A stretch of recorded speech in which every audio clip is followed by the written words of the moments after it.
रोज हम सोचते रहते हैं और सोच के रुक जाते हैं, मगर असल लोग वो होते हैं जो ज्यादा सोचते हैं और ज्यादा कर दिखाते हैं। ये है थिंक लेस डू मोर, एक ऐसी किताब जो सोच को काम में बदलने का हुनर सिखाती है। अगर आप ओवर थिंकिंग से तंग आ चुके हैं तो ये किताब आपके लिए है। चलिए शुरू करते हैं एक नई जिंदगी की तरफ पहला कदम। कई बार हम किसी काम को शुरू ही नहीं कर पाते क्योंकि हमें लगता है कि हमें इसे परफेक्ट तरीके से करना चाहिए। ये सोच हमें जकड़ लेती है और हम सिर्फ सोचते रह जाते हैं लेकिन कुछ कर नहीं पाते। इसे ही इनर्शिया कहा जाता है, यानी जड़ता या ठहराव। इसका सबसे आसान इलाज ये है कि अपने स्टैंडर्ड्स को कुछ कम कर दिया जाए। सोचिए, जब आप कोई नई स्किल सीखना चाहते हैं, जैसे कि पेंटिंग या गिटार बजाना, तो अगर आप ये सोचेंगे कि पहली बार में ही आपको किसी प्रोफेशनल आर्टिस्ट जैसा बनना है, तो आप शायद कभी शुरू ही ना कर पाएं। आपको लगेगा कि आप अच्छे नहीं हैं और आप ये सोचकर खुद को रोक लेंगे कि जब तक आप परफेक्ट ना हो जाएं, तब तक इसे करने का कोई फायदा नहीं। लेकिन अगर आप अपने स्टैंडर्ड्स कम कर दें और बस एक छोटा सा डूडल बना लें या एक सिंपल धुन बजाने की कोशिश करें, तो आप शुरुआत कर लेंगे। एक बार शुरुआत हो जाए तो आगे बढ़ना आसान हो जाता है। इसी तरह जब हम किसी बड़े टास्क के बारे में सोचते हैं तो वह इतना भारी लगने लगता है कि हम उस पर काम ही नहीं कर पाते। मान लीजिए आपको एक 10 पेज की रिपोर्ट लिखनी है और आप ये सोच रहे हैं कि इसे बहुत ही परफेक्ट होना चाहिए। ये सोचते ही आपको लगेगा कि यह बहुत मुश्किल है और आप टाल मटोल, प्रोक्रेस्टिनेशन करने लगेंगे। लेकिन अगर आप ये सोचें कि बस पहला पैराग्राफ ही लिखना है, चाहे वह कैसा भी हो, तो आप काम शुरू कर पाएंगे। हमारा दिमाग फिनिश लाइन देखने में ज्यादा दिलचस्पी लेता है, लेकिन जब वह यह देखता है कि वह बहुत दूर है तो वह डर जाता है। इसे दूर करने के लिए आपको बस इतना करना है कि अपने पहले कदम को आसान बना लें। अगर आपको एक्सरसाइज शुरू करनी है तो आप ये मत सोचिए कि आपको रोज 1 घंटे की वर्कआउट करनी होगी। बस ये सोचिए कि आपको सिर्फ 5 मिनट के लिए स्ट्रेचिंग करनी है। जब आप स्ट्रेचिंग कर लेंगे तो शायद आपको खुद ही लगे कि कुछ और कर लिया जाए। पूर्णतावाद कई बार प्रगति का सबसे बड़ा दुश्मन बन जाता है। हम ये मानकर चलते हैं कि हमें हर चीज में परफेक्ट होना चाहिए, लेकिन सच्चाई यह है कि परफेक्शन कभी भी एक झटके में नहीं आता। वह धीरे धीरे बार बार कोशिश करने से आता है। पहली ड्राफ्ट हमेशा खराब होती है, पहली कोशिश हमेशा औसत होती है और पहला कदम हमेशा अस्थिर होता है। लेकिन अगर आप इसे स्वीकार कर लें और खुद को यह अनुमति दें कि आप शुरुआत में औसत काम कर सकते हैं, तो आप इनर्शिया को हरा सकते हैं। सोचिए, जब कोई बच्चा चलना सीखता है तो क्या वह पहली बार में ही बिना गिरे दौड़ने लगता है? नहीं, वह गिरता है, फिर उठता है, फिर गिरता है और धीरे धीरे चलना सीखता है। अगर वह यह सोच ले कि जब तक वह बिना गिरे नहीं चल सकता तब तक वह कोशिश ही नहीं करेगा, तो वह कभी चल ही नहीं पाएगा। हमें भी यही माइंडसेट अपनाने की जरूरत है। कई बार हम सोचते हैं कि अगर हम कम स्टैंडर्ड्स रखेंगे तो हमारा काम बेकार होगा, लेकिन यह सही नहीं है। शुरुआत करना किसी भी टास्क का सबसे मुश्किल हिस्सा होता है और अगर आप उस हिस्से को आसान बना लें तो आगे का सफर खुद ही आसान हो जाता है। जब आप लिखना शुरू करते हैं तो आप धीरे धीरे एडिट कर सकते हैं। जब आप एक्सरसाइज शुरू करते हैं तो धीरे धीरे अपनी स्टैमिना बढ़ा सकते हैं। जब आप कोई नया बिजनेस शुरू करते हैं तो धीरे धीरे उसे सुधार सकते हैं। लेकिन अगर आप बस यह सोचते रहेंगे कि शुरुआत ही परफेक्ट होनी चाहिए, तो आप शायद कभी शुरुआत नहीं कर पाएंगे। इसलिए अगली बार जब भी आपको लगे कि आप किसी काम को करने के लिए बहुत ज्यादा प्रेशर महसूस कर रहे हैं, तो बस अपने स्टैंडर्ड्स कुछ कम कर दीजिए। अपने टारगेट को छोटा बना दीजिए, काम को छोटे हिस्सों में तोड़ दीजिए और सबसे जरूरी बात, खुद को परफेक्ट होने का बोझ मत दीजिए। आपको केवल शुरुआत करनी है, चाहे वह शुरुआत कितनी भी छोटी क्यों ना हो। एक बार आप गति में आ गए तो इनर्शिया खुद ही खत्म हो जाएगा। अक्सर हम सोचते हैं कि किसी काम को करने के लिए पहले मोटिवेशन चाहिए। जब हमें मोटिवेटेड फील होगा तभी हम वह काम शुरू करेंगे, लेकिन सच्चाई इससे बिल्कुल अलग है। असल में मोटिवेशन का जन्म एक्शन से होता है। यानी अगर आप बिना मोटिवेशन के भी बस पहला कदम उठा लें तो धीरे धीरे आपको खुद ही मोटिवेशन मिलने लगेगा। जब आप किसी चीज को करने लगते हैं तो उसमें इन्वॉल्व हो जाते हैं और फिर आपका दिमाग खुद ही आपको आगे बढ़ने के लिए प्रेरित करने लगता है। मान लीजिए आपको एक लंबी बुक पढ़नी है, लेकिन आपको पढ़ने का मन नहीं कर रहा। आप सोच रहे हैं कि जब मुझे पढ़ने का मूड आएगा तब मैं इसे पढ़ूंगा। लेकिन अगर आप सिर्फ 2 पेज पढ़ने का एक्शन ले लें तो आपका दिमाग धीरे धीरे उस प्रोसेस में घुसने लगेगा और आपको खुद ही लगेगा कि कुछ और पढ़ लिया जाए। यही चीज किसी भी काम पर लागू होती है, चाहे वह एक्सरसाइज हो, पढ़ाई हो, काम हो या कोई नया स्किल सीखना हो। अगर आप शुरुआत कर लेंगे तो मोटिवेशन अपने आप आ जाएगा। मोटिवेशन की समस्या यह है कि यह एक अस्थायी टेम्पोररी चीज होती है। आप किसी मोटिवेशनल वीडियो या स्पीच से मोटिवेट हो सकते हैं, लेकिन वह मोटिवेशन ज्यादा देर तक नहीं टिकता। इसलिए अगर आप सिर्फ मोटिवेशन के भरोसे रहेंगे तो आप कुछ ही दिनों में फिर से सुस्त महसूस करने लगेंगे। लेकिन अगर आप एक्शन लेने की आदत बना लें तो आप बिना मोटिवेशन के भी अपने टारगेट को अचीव कर सकते हैं। इसका सबसे अच्छा उदाहरण है वर्कआउट। बहुत से लोग सोचते हैं कि पहले उन्हें एक्सरसाइज करने का मूड आए, फिर वे जिम जाएंगे। लेकिन अगर वे सिर्फ 5 मिनट की स्ट्रेचिंग से शुरुआत कर लें तो उनका शरीर और दिमाग धीरे धीरे उसमें लग जाएगा और फिर उनका मन करेगा कि कुछ और एक्सरसाइज कर ली जाए। यही प्रिंसिपल हर चीज पर लागू होता है। जब आप किसी भी काम को करने लगते हैं तो आपकी एनर्जी उस ओर शिफ्ट होने लगती है और मोटिवेशन अपने आप पैदा होने लगता है। सोचिए कि आपने कभी पहले किसी काम को करने में बहुत आलस महसूस किया होगा, लेकिन जब किसी कारणवश आपने उसे शुरू कर दिया तो आपको मजा आने लगा। इसका कारण यही है कि एक्शन लेने के बाद आपका दिमाग उसी दिशा में काम करने के लिए ट्यून हो जाता है। कई बार हमें किसी काम की शुरुआत में बहुत बोर्डम महसूस होती है, लेकिन अगर हम इसे जारी रखते हैं तो वह चीज धीरे धीरे इंटरेस्टिंग लगने लगती है। यह साइकोलॉजिकल फैक्ट है कि जब हम किसी एक्टिविटी में इन्वॉल्व हो जाते हैं तो हमारा माइंड उसे कंप्लीट करने की दिशा में काम करने लगता है। इसका एक और बड़ा फायदा यह होता है कि जब आप एक्शन लेना शुरू कर देते हैं तो आपके अंदर की संदेह, सेल्फ डाउट और अनिश्चितता, अनसर्टेनिटी भी धीरे धीरे कम होने लगती है।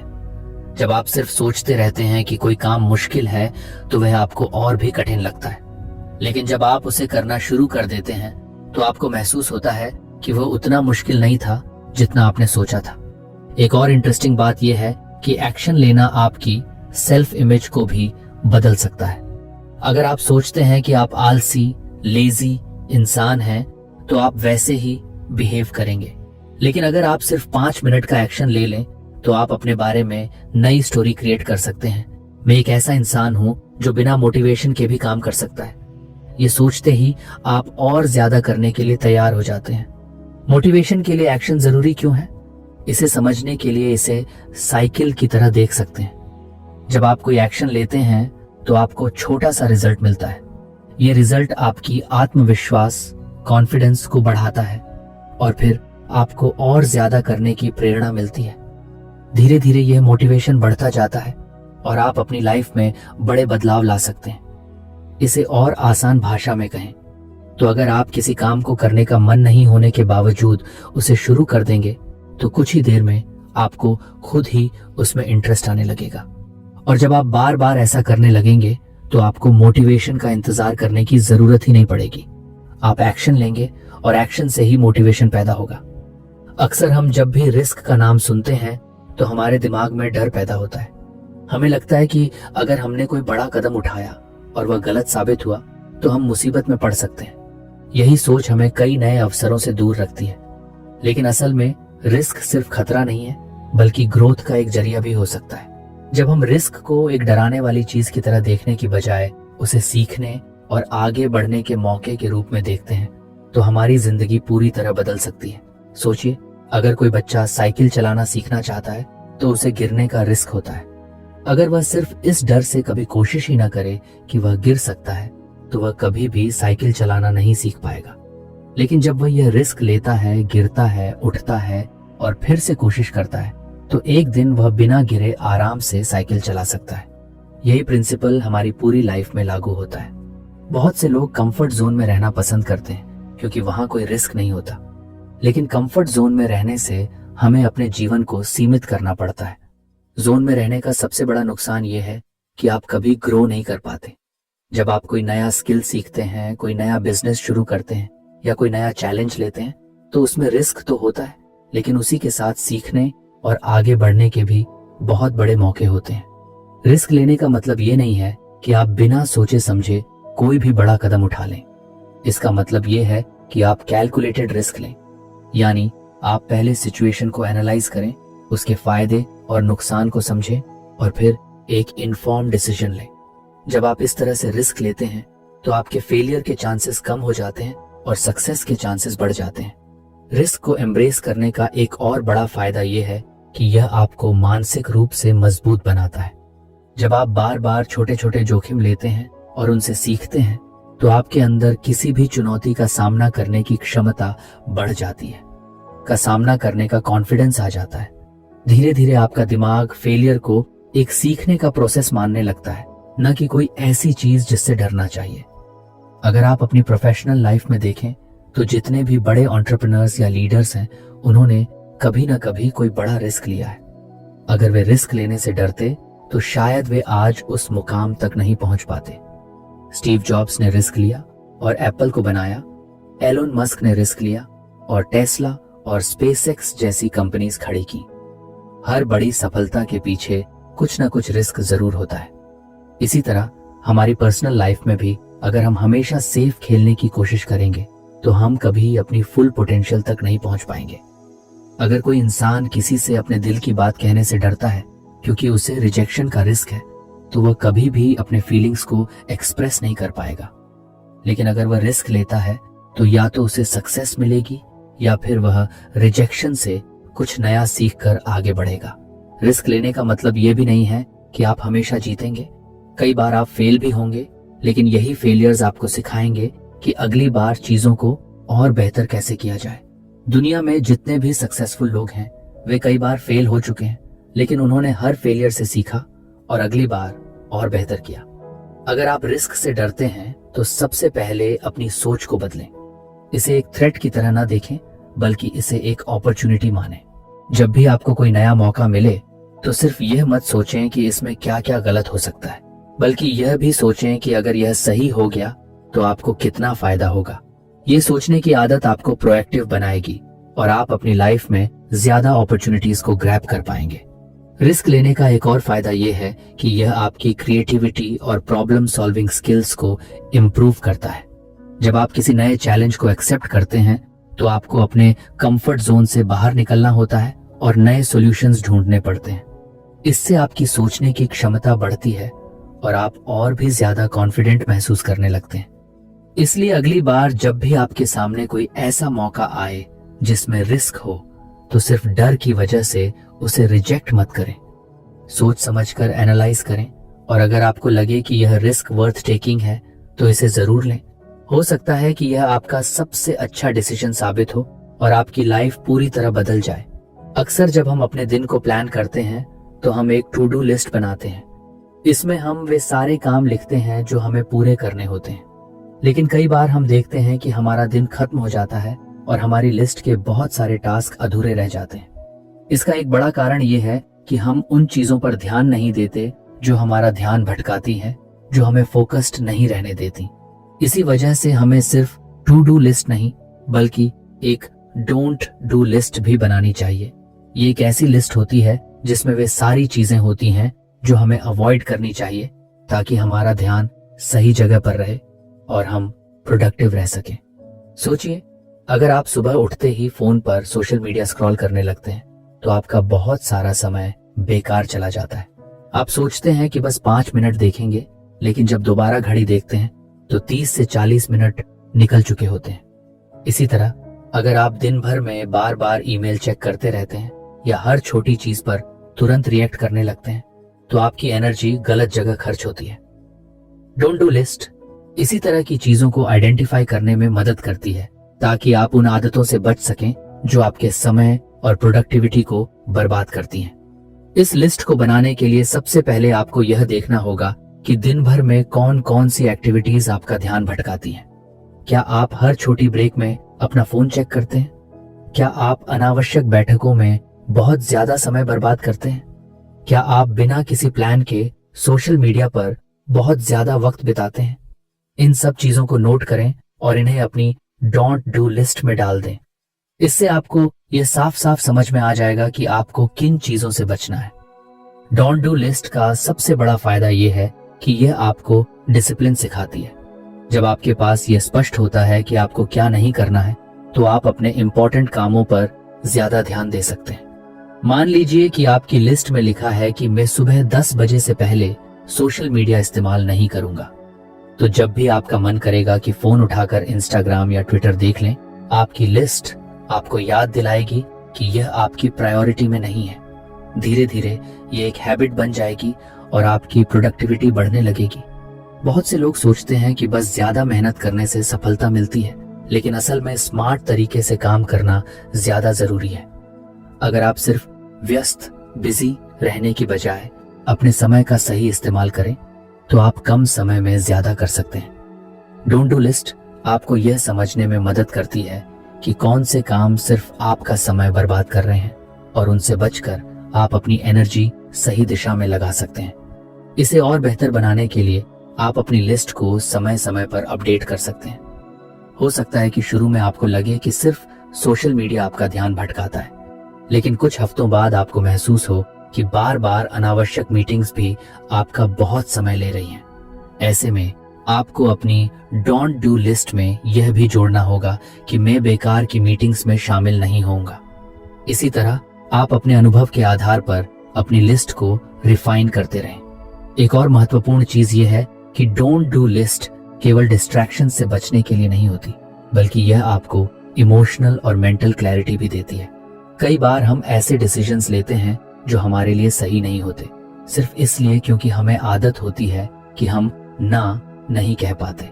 अगर आपकी लिस्ट में यह लिखा हो कि मैं ऐसे कामों के लिए हाँ नहीं कहूंगा जो मेरे गोल्स से मेल नहीं खाते, तो ये आपको अननेसेसरी कमिटमेंट्स से बचाने में मदद कर सकता है।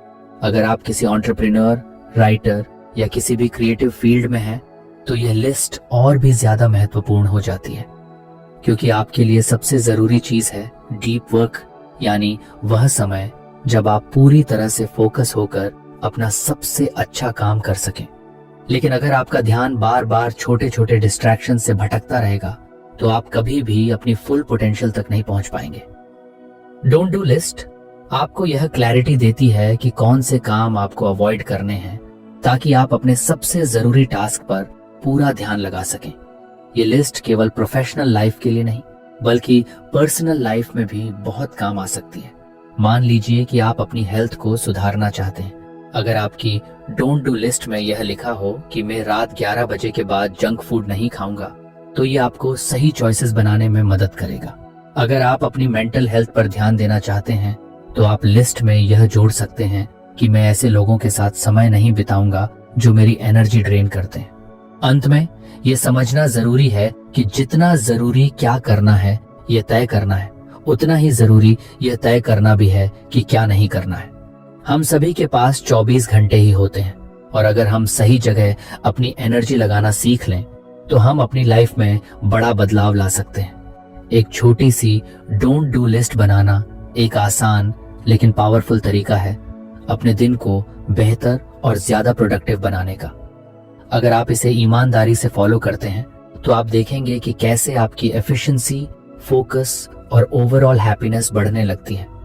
हमारी जिंदगी में हर दिन कई सारे काम होते हैं, कुछ जरूरी होते हैं तो कुछ कम जरूरी, लेकिन अक्सर ऐसा होता है कि हम उन कामों में उलझे रहते हैं जो उतने महत्वपूर्ण नहीं होते, और जो असल में हमारे लिए सबसे ज्यादा मायने रखते हैं वे काम पीछे छूट जाते हैं। इसका कारण यह है कि हम अपनी प्राथमिकताओं, प्रायोरिटीज को सही तरीके से सेट नहीं कर पाते।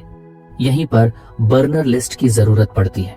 ये एक ऐसा तरीका है जिससे आप अपने सबसे महत्वपूर्ण और कम महत्वपूर्ण कामों को अलग अलग रख सकते हैं, ताकि आपकी एनर्जी और अटेंशन सही दिशा में लगे। बर्नर लिस्ट का आइडिया यह है कि आप अपने टास्क को 2 हिस्सों में बांटें, फ्रंट बर्नर और बैक बर्नर। फ्रंट बर्नर में वे चीजें आती हैं जो आपकी सबसे बड़ी प्राथमिकता है, जिन पर आपको सबसे ज्यादा ध्यान देना चाहिए। ये वे टास्क होते हैं जो आपके बड़े गोल्स को हासिल करने में मदद करते हैं। दूसरी तरफ बैक बर्नर में वे चीजें आती हैं जो जरूरी तो हैं, लेकिन फिलहाल उन पर ज्यादा ध्यान देने की जरूरत नहीं है। ये वो काम हो सकते हैं जो आप बाद में कर सकते हैं या जो उतने क्रिटिकल नहीं है। सोचिए कि आप एक शेफ हैं और किचन में कई चीजें एक साथ बना रहे हैं। एक स्टोव पर कुछ पक रहा है जिसे लगातार चलाते रहना है ताकि वह ठीक से बने, यही आपका फ्रंट बर्नर है। वहीं कुछ चीजें धीमी आंच पर रखी हुई हैं जिन्हें समय आने पर देखा जा सकता है, यही आपका बैक बर्नर है। ठीक इसी तरह जब हम अपनी लाइफ को इस तरीके से ऑर्गेनाइज करते हैं तो हम अपनी एनर्जी को सही जगह फोकस कर सकते हैं। अगर आप किसी बड़े प्रोजेक्ट पर काम कर रहे हैं तो वह आपका फ्रंट बर्नर टास्क होगा। लेकिन अगर आप साथ ही साथ कोई नई स्किल सीखना चाहते हैं या किसी नए आइडिया पर काम करना चाहते हैं तो वह बैक बर्नर पर जा सकता है। इसका मतलब ये नहीं है कि बैक बर्नर के टास्क बेकार हैं, बल्कि इसका मतलब सिर्फ इतना है कि उन्हें अभी उतनी प्रायोरिटी नहीं मिलनी चाहिए। इससे आपका ध्यान भटकता नहीं है और आप सबसे जरूरी चीजों पर फोकस कर पाते हैं। बर्नर लिस्ट को अपनाने का सबसे बड़ा फायदा यह है कि यह डिसीजन मेकिंग को आसान बना देती है। जब भी कोई नया टास्क सामने आता है तो आप तुरंत तय कर सकते हैं कि वह किस बर्नर पर जाना चाहिए। इससे आपका दिमाग क्लटर फ्री रहता है और आप जरूरी चीजों को मिस नहीं करते। इसका दूसरा फायदा यह है कि यह आपको मल्टीटास्किंग से बचाता है। अक्सर लोग एक साथ कई काम करने की कोशिश करते हैं और नतीजा ये होता है कि वे किसी भी काम को अच्छे से पूरा नहीं कर पाते। लेकिन जब आप जानते हैं कि कौन सा काम फ्रंट बर्नर पर है तो आप पूरी तरह उसी पर ध्यान लगा सकते हैं और बाकी चीजों को बाद में संभाल सकते हैं। बर्नर लिस्ट को और ज्यादा इफेक्टिव बनाने के लिए आप इसे हर हफ्ते या महीने में रिव्यू कर सकते हैं, क्योंकि प्रायोरिटीज समय के साथ बदलती हैं। जो काम आज बैक बर्नर पर है हो सकता है कि कुछ हफ्तों बाद उसे फ्रंट बर्नर पर लाने की जरूरत पड़े। इसलिए इसे समय समय पर अपडेट करना जरूरी है। यह सिस्टम न केवल आपकी प्रोडक्टिविटी बढ़ाता है बल्कि आपको मेंटल क्लैरिटी भी देता है। जब आपका दिमाग बार बार यह सोचने में उलझा नहीं रहता कि अभी क्या करना चाहिए। असिस्टेंट चाहते हैं तो आप इसे अपनी डेली लाइफ में छोटे छोटे डिसीजंस के लिए भी यूज कर सकते हैं। जैसे कि अगर आप फिटनेस पर ध्यान देना चाहते हैं तो उसे फ्रंट बर्नर पर रखें। वहीं अगर आप किसी नई किताब को पढ़ना चाहते हैं लेकिन अभी वक्त नहीं मिल रहा तो उसे बैक बर्नर पर रख सकते हैं। प्रोफेशनल लाइफ में भी यह तरीका बहुत काम आता है। मान लीजिए आप एक एंटरप्रेन्योर हैं और आपके पास कई आइडियाज हैं, लेकिन सब पर एक साथ काम करना संभव नहीं है। तब आप बर्नर लिस्ट बनाकर यह तय कर सकते हैं कि कौन सा आइडिया सबसे जरूरी है और किसे बाद में एक्सप्लोर किया जा सकता है। बर्नर लिस्ट का असली जादू इस बात में है कि यह आपको डिसिप्लिन सिखाती है। यह आपको यह समझने में मदद करती है कि हर टास्क एक जैसा जरूरी नहीं होता और अगर आप हर चीज पर एक साथ ध्यान देंगे तो कुछ भी अच्छे से पूरा नहीं हो पाएगा। जब आप ये समझ जाते हैं कि किन चीजों को प्राथमिकता देनी है और किन्हें फिलहाल साइड में रखना है तो आपकी प्रोडक्टिविटी और सक्सेस दोनों बढ़ने लगती हैं। इसलिए अगर आप अपने दिन को बेहतर तरीके से मैनेज करना चाहते हैं और सही चीजों पर अपनी एनर्जी लगाना चाहते हैं तो बर्नर लिस्ट को अपनी लाइफ में शामिल करें। ये एक आसान लेकिन पावरफुल तरीका है जो आपको क्लैरिटी देगा और आपके सबसे जरूरी गोल्स को पूरा करने में मदद करेगा। हमारी जिंदगी में हर दिन बहुत सारे डिसीजंस लेने पड़ते हैं, कुछ छोटे कुछ बड़े। कई बार हम बहुत छोटे छोटे डिसीजंस पर भी इतना ज्यादा सोचने लगते हैं कि हमारा दिमाग थक जाता है और बड़े डिसीजंस लेने की एनर्जी ही नहीं बचती। इसे ओवर एनालिसिस कहा जाता है और ये हमारी प्रोडक्टिविटी और कॉन्फिडेंस दोनों को कम कर देता है। इसका सबसे अच्छा समाधान है सुपर स्ट्रक्चर डिसीजन मॉडल अपनाना। ये एक स्ट्रक्चर्ड तरीका है जिससे आप जल्दी और सही डिसीजंस ले सकते हैं बिना जरूरत से ज्यादा सोच विचार में फंसे। सोचिए कि अगर हर बार आपको यह सोचना पड़े कि आपको सुबह क्या पहनना है, क्या नाश्ता करना है या किस ईमेल का जवाब पहले देना है, तो आपका दिमाग इन छोटे छोटे डिसीजंस में ही उलझ जाएगा। यही कारण है कि कई सक्सेसफुल लोग अपने रोजमर्रा के डिसीजंस को सिंप्लीफाई कर देते हैं। उदाहरण के लिए स्टीव जॉब्स और मार्क जुकरबर्ग हमेशा एक जैसा कपड़ा पहनते थे ताकि उन्हें हर दिन इस बारे में डिसीजन न लेना पड़े। इसी तरह अगर आप एक स्ट्रक्चर्ड डिसीजन मेकिंग फ्रेमवर्क अपना लें तो आपका दिमाग ज्यादा जरूरी चीजों पर फोकस कर पाएगा। सुपर स्ट्रक्चर डिसीजन मॉडल का मतलब है कि आपके पास एक प्री डिफाइंड सिस्टम हो जो आपको यह तय करने में मदद करे कि कौन सा डिसीजन कैसे लेना है। इससे आप सोचने में कम समय लगाएंगे और आपकी चॉइसेस आपके गोल्स के साथ अलाइंड रहेंगी। ये मॉडल खास तौर पर उन लोगों के लिए बहुत फायदेमंद है जो अक्सर डिसीजन पैरालिसिस का शिकार हो जाते हैं यानी जब बहुत सारे ऑप्शंस होते हैं और हम ये तय ही नहीं कर पाते कि कौन सा सही है। इस मॉडल को अपनाने का पहला स्टेप ये है कि आपको ये तय करना होगा कि आप किन तरह के डिसीजंस को ऑटोमेट कर सकते हैं। उदाहरण के लिए, अगर आप रोज ये सोचने में समय लगाते हैं कि आपको जिम जाना चाहिए या नहीं, तो इसे ऑटोमेट कर लें, यानी हफ्ते के कुछ दिन फिक्स कर लें कि उन्हीं दिनों जाना है, चाहे कुछ भी हो। इससे हर दिन इस डिसीजन को लेने की जरूरत ही नहीं पड़ेगी। दूसरा स्टेप है डिसीजन मेकिंग क्राइटेरिया सेट करना, यानी जब भी आपको कोई बड़ा डिसीजन लेना हो तो आपके पास कुछ प्री डिफाइंड क्वेश्चंस होने चाहिए जो आपको सही चॉइस चुनने में मदद करें। जैसे कि क्या यह डिसीजन मेरे लॉन्ग टर्म गोल्स से मेल खाता है? ज़ेरेनिया, क्या इससे मेरा समय और एनर्जी सही दिशा में लगेगा? ज़ेरेनिया, अगर मैं यह डिसीजन गलत लेता हूं तो उसका सबसे बुरा असर क्या हो सकता है? जब आपके पास ये प्री डिफाइंड फिल्टर्स होंगे तो आप बिना ज्यादा सोचे समझे सही डिसीजन ले पाएंगे। तीसरा स्टेप है पास्ट डिसीजन से सीखना। अगर आपने पहले कोई गलत डिसीजन लिया था तो उस पर एनालाइज करें कि गलती कहाँ हुई थी और अगली बार उस गलती को अवॉइड करने के लिए क्या किया जा सकता है। इससे आपकी डिसीजन मेकिंग एबिलिटी बेहतर होगी और आप फ्यूचर में ज्यादा कॉन्फिडेंट चॉइसेस ले पाएंगे। ये मॉडल न केवल आपकी स्पीड को बढ़ाता है बल्कि आपकी मेंटल क्लैरिटी भी बढ़ाता है। जब आप बार बार सोचने की बजाय एक स्ट्रक्चर्ड प्रोसेस के हिसाब से डिसीजंस लेने लगते हैं तो आपका दिमाग ज्यादा रिलैक्स रहता है और स्ट्रेस भी कम होता है। सुपर स्ट्रक्चर डिसीजन मॉडल आपको डिस्ट्रैक्शन से भी बचाता है। जब आपके पास एक सिस्टम होता है तो आप हर छोटी चीज पर ज्यादा ध्यान नहीं देते और केवल उन्हीं चीजों पर फोकस करते हैं जो आपके लिए सबसे ज्यादा मायने रखती हैं। इससे आप ज्यादा प्रोडक्टिव और एफिशिएंट बन जाते हैं। अगर आप अपनी प्रोफेशनल लाइफ में इस मॉडल को अपनाना चाहते हैं तो आप अपने काम के डिसीजंस को कैटेगरीज में बांट सकते हैं, जैसे कि urgent tasks, important but non urgent tasks और कंप्लीटली अवॉइडेबल टास्क्स। इससे आपको तुरंत यह समझ में आ जाएगा कि किस चीज को प्रायोरिटी देनी है और किसे छोड़ देना है। पर्सनल लाइफ में भी आप इसे यूज कर सकते हैं, जैसे कि अगर आप हर बार यह सोचते हैं कि आपको वीकेंड पर क्या करना है तो आप पहले से ही कुछ ऑप्शंस फिक्स कर सकते हैं, जैसे कि एक दिन फैमिली के साथ बिताना, एक दिन खुद के लिए रखना और एक दिन किसी नए एक्सपीरियंस के लिए। इससे आपको बार बार डिसीजन लेने की जरूरत नहीं पड़ेगी और आपका समय ज्यादा ऑर्गेनाइज्ड रहेगा। सुपर स्ट्रक्चर डिसीजन मॉडल को अपनाने से आप न सिर्फ तेजी से डिसीजंस ले पाएंगे बल्कि आपको यह भी समझ में आएगा कि आपके चॉइसेस आपके गोल्स के साथ अलाइंड हैं या नहीं। ये एक पावरफुल तरीका है जो आपको ओवर थिंकिंग से बचाकर स्मार्ट और कॉन्फिडेंट डिसीजन मेकर बनाता है। हम सबकी बॉडी एक खास तरह की रिदम के हिसाब से काम करती है जिसे अल्ट्राडायन रिदम्स कहा जाता है। ये वही नेचुरल साइकिल है जो हमारी एनर्जी लेवल्स को पूरे दिन में ऊपर नीचे करती रहती है। कई बार आपने महसूस किया होगा कि सुबह के किसी समय आप बहुत एनर्जेटिक और फोकस्ड महसूस करते हैं, लेकिन कुछ घंटों बाद अचानक से थकान या डिस्ट्रैक्शन महसूस होने लगती है। यही अल्ट्राडायन रिदम्स का असर होता है।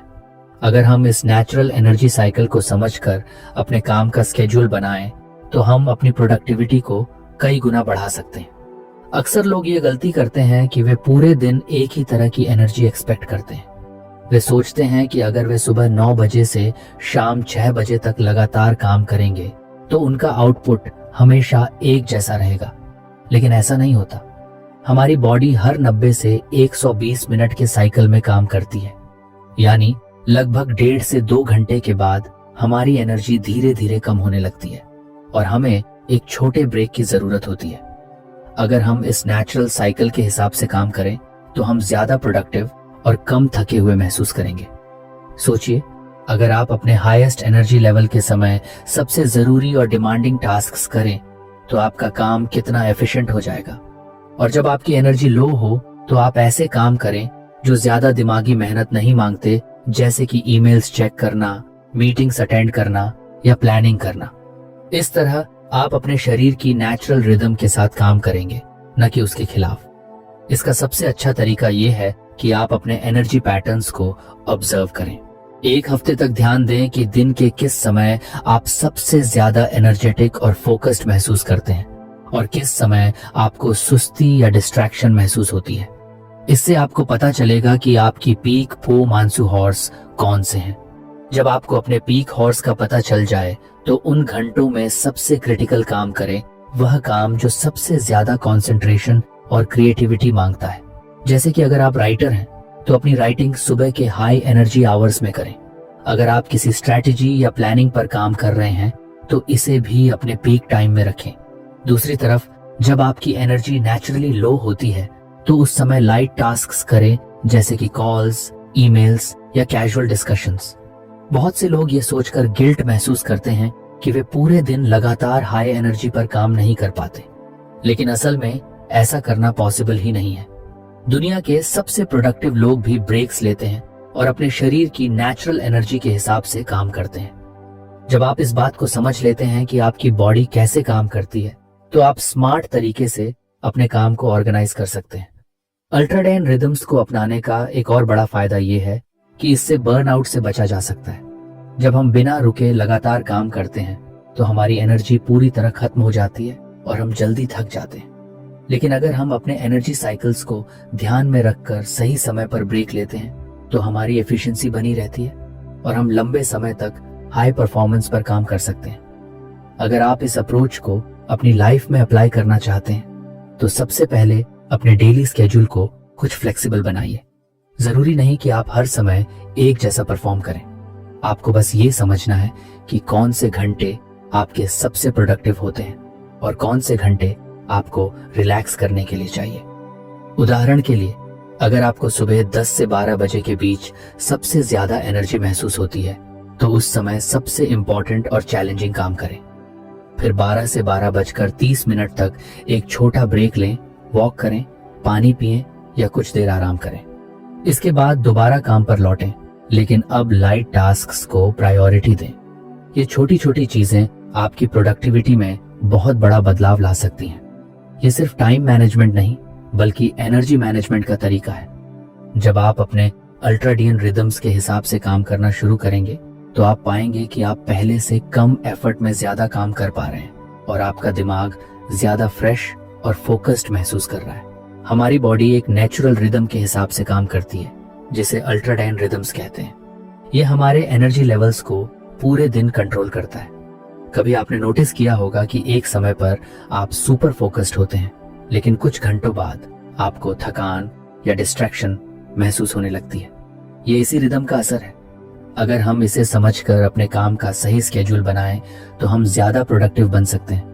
अक्सर लोग ये सोचते हैं कि पूरे दिन एक जैसी एनर्जी बनी रहेगी, लेकिन ऐसा नहीं होता।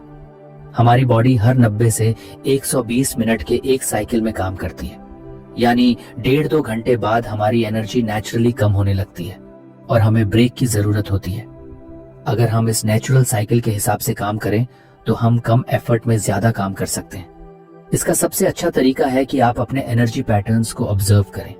दिन के कौन से घंटे आपकी पीक परफॉर्मेंस के हैं और कब आपको थकान महसूस होती है, ये समझें। फिर अपने हाई एनर्जी टाइम में सबसे जरूरी काम करें, वह जो सबसे ज्यादा फोकस और क्रिएटिविटी मांगता है। जब एनर्जी लो हो तो ईमेल्स, मीटिंग्स, कैजुअल टास्क्स को उस समय करें। बहुत से लोग गिल्ट महसूस करते हैं कि वे पूरे दिन हाई परफॉर्मेंस पर काम नहीं कर पाते, लेकिन स्मार्ट वर्क यही है कि आप अपने बॉडी रिदम के साथ काम करें, न कि उसके खिलाफ। दुनिया के सबसे प्रोडक्टिव लोग भी ब्रेक्स लेते हैं और सही समय पर सही काम करते हैं। इसका एक बड़ा फायदा यह भी है कि आप बर्नआउट से बचते हैं। अगर आप बिना रुके लंबे समय तक काम करेंगे तो आपकी एनर्जी जल्दी खत्म हो जाएगी, लेकिन अगर आप अल्ट्राडियन साइकिल्स को फॉलो करके सही समय पर ब्रेक लेंगे तो आप एफिशिएंट बने रहेंगे। अगर आप इस अप्रोच को अपनी लाइफ में अप्लाई करना चाहते हैं तो रिजिड टाइम टेबल छोड़ें और अपने नेचुरल रिदम्स को समझें। जब आप हाई एनर्जी मोड में हो तो चैलेंजिंग टास्क्स करें और जब एनर्जी लो हो तो लाइट टास्क्स करें। 30 मिनट के छोटे ब्रेक लेने से भी फोकस और एफिशिएंसी बनी रहती है। ये टाइम मैनेजमेंट नहीं, एनर्जी मैनेजमेंट है। जब आप अपने अल्ट्राडियन रिदम्स के हिसाब से काम करना शुरू करेंगे तो आप पाएंगे कि पहले से कम एफर्ट में ज्यादा काम हो रहा है और आपका माइंड ज्यादा फ्रेश और फोकस्ड महसूस कर रहा है। आपने सुनी थिंक लेस डू मोर की मुकम्मल उर्दू हिंदी ऑडियो बुक। अगर आप सच में जिंदगी में कुछ बदलना चाहते हैं तो सिर्फ सुनकर रुक मत जाइए, एक्शन लीजिए। रोजाना एक छोटा कदम भी आपको एक नए लेवल तक ले जा सकता है। अगर ये ऑडियो बुक आपको पसंद आई हो तो वीडियो को लाइक करें, चैनल को सब्सक्राइब करें और शेयर करें उन दोस्तों के साथ जो जिंदगी में कुछ करना चाहते हैं। मिलते हैं अगले पावरफुल ऑडियो बुक के साथ। तब तक के लिए कम सोचिए और ज्यादा कीजिए।